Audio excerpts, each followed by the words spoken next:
हाँ जी 9th class बेटा हुण तुसीं अभ्यास 7.4 दे थोड़े जे सवाल समझ लो।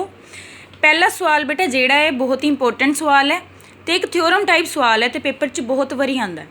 इस सानू कहा गया कि दिखाओ कि समकोण त्रिभुज विच कर्ण सब तो लंबी भुजा होंदी है।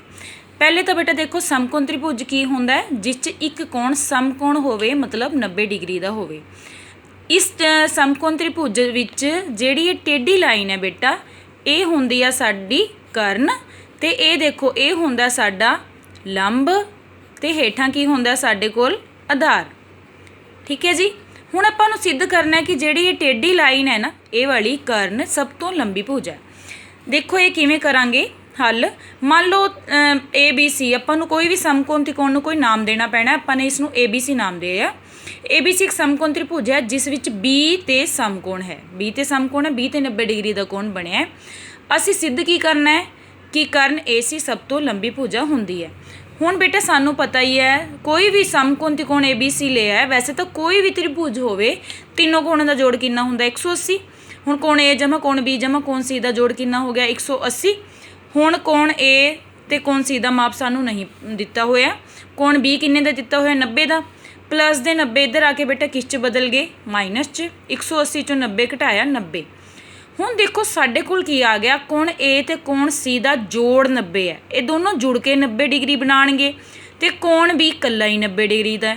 इस तो साडे कोल की सिद्ध हो रहा है कि कोण बी कोण सी तो भी वड्डा है कोण ए तो भी वड्डा है। ठीक है ना, क्योंकि यही 90 डिग्री का है तो इन दोनों का तो जोड़ 90 है। कहने का मतलब ये दोनों 90 तो घट है ताही तो जुड़ के 90 डिग्री आया। हुण देखो सानू पता है जिवें कि असीं जानते हैं कि वड्डे कोण की सन्मुख भुजा वड्डी होंदी है। हुण कोण बी की सन्मुख भुजा देखो बेटा ये कोण बी है ये सन्मुख मान लो इत्थे आपां ठीक है इत्थों आपां देखिए कि सन्मुख भुजा किहड़ी है। ये देखो ये हो गई इहदी सन्मुख भुजा। बी की सन्मुख भुजा किहड़ी होगी ए सी। ठीक है जी, बी की सन्मुख भुजा ए सी। बिना देखे आपां किवें दस सकते हैं बेटा बी के सामने जिहड़ी भी भुजा होएगी उसके नाम च बी नहीं आएगा। ठीक है, बी की सन्मुख भुजा ए सी है। सी की सन्मुख भुजा के नाम च सी नहीं आएगा क्यों वो सामने वाली लैनी है ए बी आ गया। हुण देखो सी की सन्मुख भुजा आ देखो ये किहड़ी होगी A B. A C A B तो वड्डी है। इस तरह ए सी ए की सन्मुख भुजा किहड़ी हुई बेटा ये होगी बी सी तो भी वड्डी है। ए सी ए बी तो भी वड्डी होगी ए सी बी सी तो भी वड्डी होगी।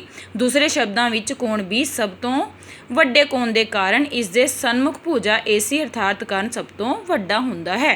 ठीक है, ये दोनों तो वड्डी होगी इट मीनस कर्ण सब तो लंबी भुजा हुंदी है। हुण दूजा सवाल देख लो बेटा। डायग्राम च सानू की दिता होया ए बी सी त्रिभुज दिता होया। इसकी भुजावां नूं ए बी नूं पी तक वधाया गया ए सी नूं क्यू तक वधाया गया है तो जिहड़ा ये वाला कोण है ना कोण पी बी सी कोण क्यू सी बी तो छोटा दिता होया। तो सानू इस च की दिखाना है बेटा कि ए सी जिहड़ी है ना भुजा वो ए बी भुजा तो वड्डी है। देखो किवें हल करांगे। हुण देखो बेटा क्लीयर है ये मैं कलरिंग की है ये शो हो रहा है इस तो ये रेखी जोड़ा बन रहा है। इन्हां दोनों कोणों का जोड़ 180 है तो इधर भी इन दोनों कोणों का जोड़ 180 है। ਇਹਦਾ नाम की है ए बी सी तो नीचे वाले का नाम की है P B C. A B C तो पी बी सी का जोड़ भी 180 है ये भी रेखी जोड़ा बना रहे हैं। तो इस तरह इधर ए बी सी तो क्यू सी बी का जोड़ भी 180 है ये भी रेखी जोड़ा बना रहे हैं। हुण समीकरण 1 ते 2 तो साडे कोल की आ गया कि ये दोनों जोड़ आपस च बराबर हैं। परंतु सानू की दिता होया बेटा कोण पी बी सी कोण क्यू सी बी तो छोटा दिता होया। हुण जे ये वाला कोण इस कोण तो ये छोटा है तो जोड़ बराबर है ये ताही पॉसीबल है जे ए बी सी बी तो वड्डा होएगा ताही दोनों बराबर होणगे ना बेटा। इसलिए साडे कोल की आ गया कोण ए बी सी कोण ए सी बी तो वड्डा है।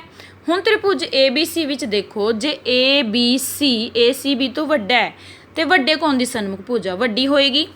ठीक है बेटा, जदों 3 अखरां दा नाम लिखते हैं ना बेटा कोण बी ते बन रहा हुंदा सेंटर वाला पॉइंट लेना हुंदा। हुण देखो ए बी सी मतलब कोण बी बी दी सन्मुख भुजा देखो किहड़ी हुई ए सी ते सी दी सन्मुख भुजा किहड़ी हुई ए बी।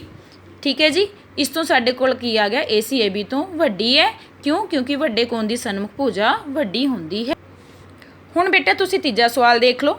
डायग्राम च कोण बी जिहड़ा है कोण ए तो छोटा दिता होया कोण सी कोण डी तो छोटा दिता होया है। सानू की दर्शाना है कि ए डी जिहड़ी है भुजा वो बी सी तो छोटी है। पहले आपां ने दिता है लिख लिया हुण आपां सिद्ध करांगे बेटा। सिद्ध की करना है आपां नूं ए डी बी सी तो छोटी है। हुण देखो बेटा, हाँ जी, सब तो पहले बेटा आपां लवांगे त्रिभुज ए ओ बी च सानू दिता कोण बी कोण ए तो छोटा है।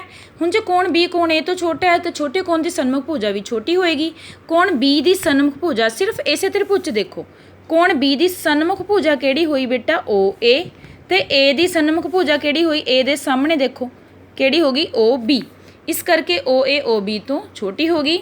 इस तरह जे आपां दूजा त्रिभुज लईए ना ए वाला ओ सी डी, इस आपां नूं दिता कोण सी कोण डी तो छोटा दिता है, इस करके सी की सन्मुख भुजा डी की सन्मुख भुजा तो छोटी हो जाएगी, ओ डी ओ सी तो छोटी होगी। ये समीकरण होगी दो।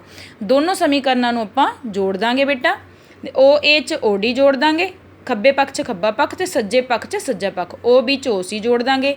हुण ध्यान दो, ए ओ ते ओ डी ये जुड़ के ये दोनों जुड़ के किहड़ी भुजा बन गई ए डी, ते इधर ओ बी ते ओ सी ये दोनों नूं जोड़ के देखो किहड़ी भुजा आ गई पूरी बी सी।